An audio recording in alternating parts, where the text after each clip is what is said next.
Halo Cinecrip, balik lagi sama gue Rashid Hari. Dan kali ini gue mau ngebahas salah satu film yang sebenarnya udah sempet gue tonton di JAV tahun lalu. Udah lumayan lama ya nontonnya, tapi sengaja baru di review sekarang biar ngepasin sama tanggal penayangannya di bioskop. Ya samalah kayak yang kami lakuin di Suka Duka Tawa kemarin, kan nontonnya udah lama tapi publish reviewnya tuh baru biar bisa ikut meramaikan, membangun hype. Well, ini adalah salah satu film Indonesia yang paling gue suka pada saat JAV tahun 2025 kemarin, yaitu Esok Tanpa Ibu, atau yang punya judul internasional Mother Net, yang tayang di bioskop mulai 22 Januari. FYI sedikit soal filmnya ya, ini disutradarai sama Widing Ho.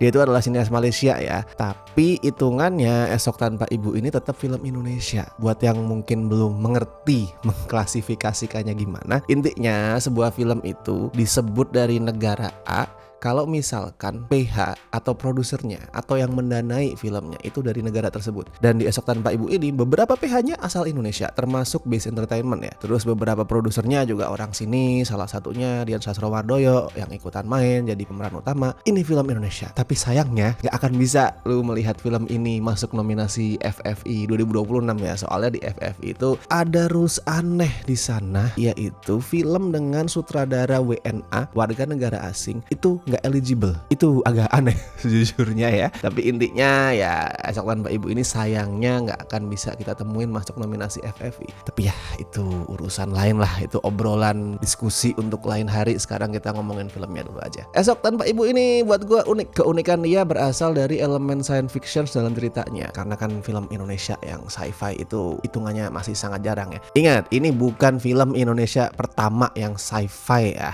Ntar banyak yang salah mengartikan, salah menafsirkan, terus di media ada tulisan film Indonesia sci-fi pertama. Enggak, ini bukan yang pertama, tapi tetap hitungannya sci-fi itu genre yang masih jarang banget diangkat. That's why ini kerasa fresh. Esok Tanpa Ibu ini semacam itulah kalau gue sebut Black Mirror dengan kearifan Indonesia. Kenapa? Karena dia itu bercerita tentang dua sisi dari teknologi. Teknologi itu punya sisi yang bisa ngebantu hidup manusia, mempermudah hidup kita, tapi ada juga sisi lain teknologi yang bisa ngancurin hidup manusia. Dan kayak Black Mirror juga ya, di balik semua unsur science fiction yang canggih itu ada cerita yang sebenarnya sangat-sangat relatable, sangat-sangat dekat dengan kehidupan kita. Nah, kalau di film ini yang akan ngerasa relate itu adalah para anak cowok, terutama anak cowok seperti saya yang punya hubungan agak-agak complicated ya sama bapak. Bukan berarti saling benci, enggak, saling sayang sama bapaknya. Tapi gue yakin banyak dari lu juga di sini yang nonton video ini adalah anak cowok yang punya pengalaman sama, ngerasa awkward nggak sih kalau berduaan sama bapak? Lu pernah ngerasain itu nggak?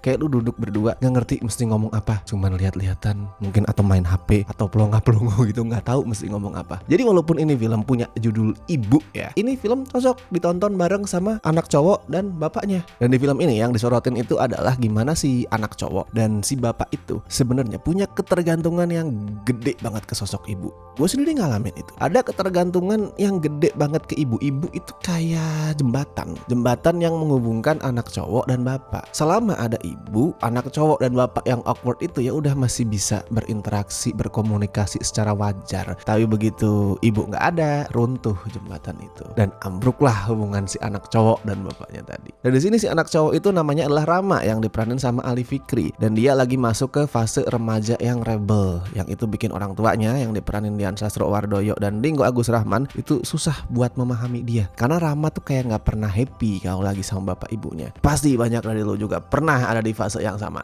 Gua sendiri pernah. Kayak kalau lagi sama ortu tuh bawaannya males, bete, membosankan, kayak daripada ngabisin waktu jalan-jalan bertiga tuh mendingan nongkrong sama temen, atau kalau nggak bisa sama temen ya udah mending di rumah sendirian main HP, main laptop, nonton atau segala macem. Tapi di saat si bapak itu udah kayak pasrah ngadepin Rama, si ibu yang namanya Laras itu masih berusaha ngobrol. Jadi daripada memerankan figur ortu yang cuma bisa ngatur ya, si Laras nih memposisikan diri sebagai temen yang bisa dijadiin tempat curhat sama anaknya. Makanya Rama tuh nyaman ngobrol sama Laras. Sampai suatu hari Laras meninggal dan makin renggang lah hubungan Rama sama bapaknya. Kayak tadi gue bilang, Laras meninggal itu semacam wujud jembatan yang ambruk, yang akhirnya anak cowok dan bapak itu nggak ada lagi yang menghubungkan. Dan gue suka banget aktingnya Dian Sastro di sini. Range-nya luas loh. Kadang dia tuh bisa jadi kelihatan lucu ya pas jadi sosok ortu yang berusaha nyamain frekuensi sama anaknya, sama generasi muda. Terus kemudian dia berlagak yang agak-agak cringe karena emang seperti itulah yang sering terjadi ya di saat orang tua itu berusaha ngikutin selera atau tren anak muda. Tapi di sisi lain Dian juga bisa kelihatan hangat pas berperan sebagai sosok ibu yang pengertian. Simpelnya gini deh, Dian Sastro bikin karakter Laras itu hidup banget. Sampai akhirnya setelah karakternya itu mati, karakternya hilang, gue juga bisa ikut ngerasain kehampaan dan kehilangan yang dirasain sama keluarga dia, sama anak dan suaminya Laras. Nah, kita ngomongin dulu elemen teknologinya nih ya. Di sini naskahnya yang dibikin sama 3 orang ya, Gina Esnur, Diva Aprecia, sama Melarisa Syarif itu ngambil latar near future. Gue sebelumnya udah sempet tuh sedikit di review yang mana gitu, gue lupa ya, ngomongin soal near future itu gimana. Simpelnya near future itu adalah setting masa depan yang nggak terlalu jauh dari masa sekarang, seperti namanya near future. Makanya di sini lo bakal ngeliat beberapa teknologi yang lebih canggih daripada era sekarang, daripada realita, tapi juga nggak kerasa jauh banget. Lo nggak akan ngeliat mobil terbang gitu misalkan, atau mesin waktu, nggak ada. Pengambilan setting near future itu bikin penggambarannya jadi pas, jadi aman sih mungkin lebih tepatnya ya. Soalnya film ini jadi nggak jatuh ke lubang yang sama kayak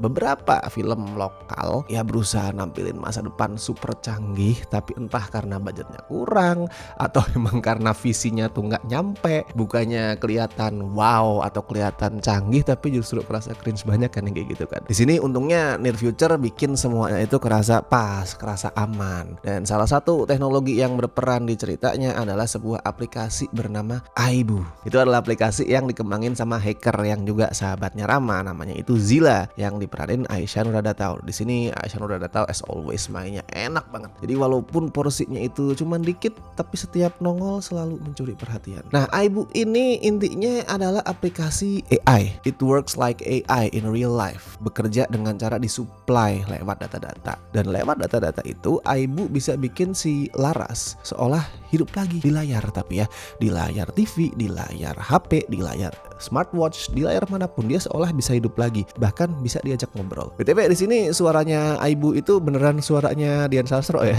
Di sini Dian tuh kayaknya mainin suaranya, mengolah suaranya biar kedengeran artificial, biar kedengeran kayak robot, lebih kaku daripada suara dia pas meranin The Real Laras. Jadi suaranya Dian itu tanpa AI, tidak diproses dengan AI sedikit pun. Gue ngerasa perlu nyampein ini karena Esok Tanpa Ibu kan intinya film yang ngangkat tentang bahaya pemakaian AI. Nggak anti sama AI, tapi kalau disalahgunakan bisa jadi bahaya. That's why keputusan untuk nggak make AI di sini juga adalah sebuah hal yang positif dan perlu gue mention kayaknya. Dan dari situlah si Rama mulai ketergantungan sama Aibu. Dia nggak bisa ngambil keputusan simple tanpa saran Aibu. PR aja semua yang ngerjain Aibu. Dia nggak menjadikan Aibu itu sebagai tools, nggak menjadikan Aibu itu sebagai asisten, tapi sebagai pengganti dia. Sama kan kayak bahaya AI in real life. Padahal dia udah berkali-kali tuh diingetin sama temennya yang namanya Robert, si bocah Parnoan yang diperanin dengan lucu banget sama Bima Sena, jangan terlalu bergantung. Tapi Rama bodo amat. Nah, itu kan sebenarnya mirip sama fenomena zaman sekarang ya. Gue pernah beberapa kali ngeliat ada berita soal gimana murid-murid itu make ChatGPT bukan untuk ngebantu mereka ngerjain tugas, tapi full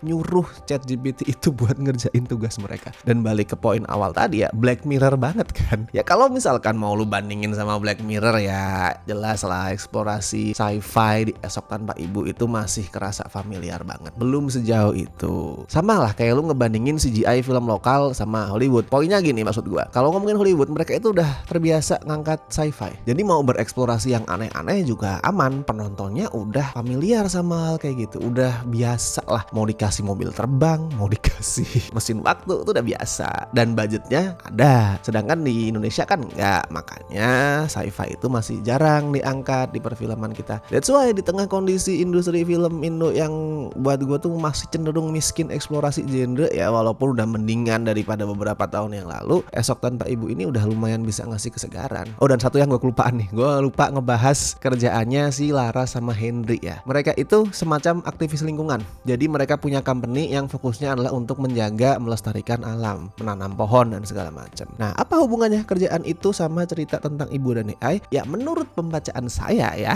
alam lingkungan itu kan adalah ibu pertiwi. Ibu juga tuh, ibu pertiwi harus dijaga, jangan dirusak sama hal-hal artificial kayak bangunan, beton dan lain-lain yang merusak alam itu, merusak ibu pertiwi. Sama juga sama figur ibu as a person yang harus dijaga, jangan disakiti, jangan dirusak dengan cara dihidupkan kembali dalam bentuk AI ya, yang semirip apapun tetap aja artificial. Nah menurut gue itu adalah subtext yang coba dimasukin sama naskahnya, ngasih komparasi lah antara gimana hubungan manusia dengan ibu pertiwi dan ibunya.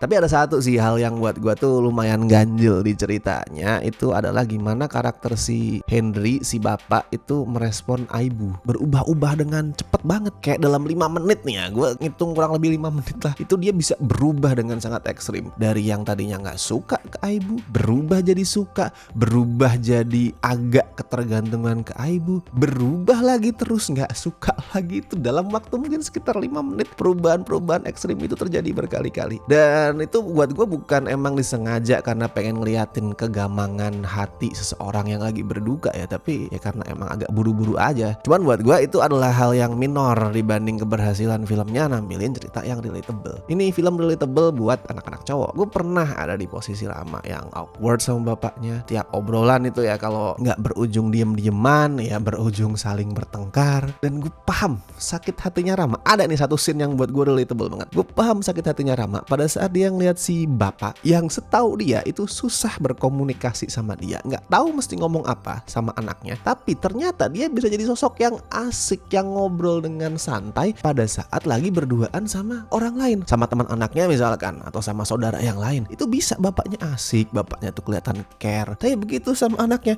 wah langsung diem-dieman. Dan yang gue appreciate lagi adalah penyutradaraannya Widing Ho ya. Dia tuh ngambil pendekatan yang lebih elegan lah, nggak mau nampilin emosi dengan cara murahan yang serba tangisan di sana sini, walaupun sebenarnya materinya sangat mendukung kalau mau dibawa ke sana. Cerita tentang kehilangan ibu bisa banget dijadiin melodrama yang dikit-dikit nangis, tapi di sini tidak. Si sutradara itu ngebiarin acting pemainnya yang bicara ya. Selain Dian Sastro yang udah gue bahas tadi, Ali Fikri dan Ringo juga mainnya bagus, berkali-kali bikin hati saya itu remuk. Ali Fikri gue kagum sih. Ini kan pertama kali ya, kalau nggak salah, correct me if I'm wrong, dia itu jadi lead dan dia masih sangat muda, tapi bisa sekuat itu nampilin emosi. Oke, skor buat Esok Tanpa Ibu ya gue kasih 7,5 dari 10 lah. It's good, it's fresh.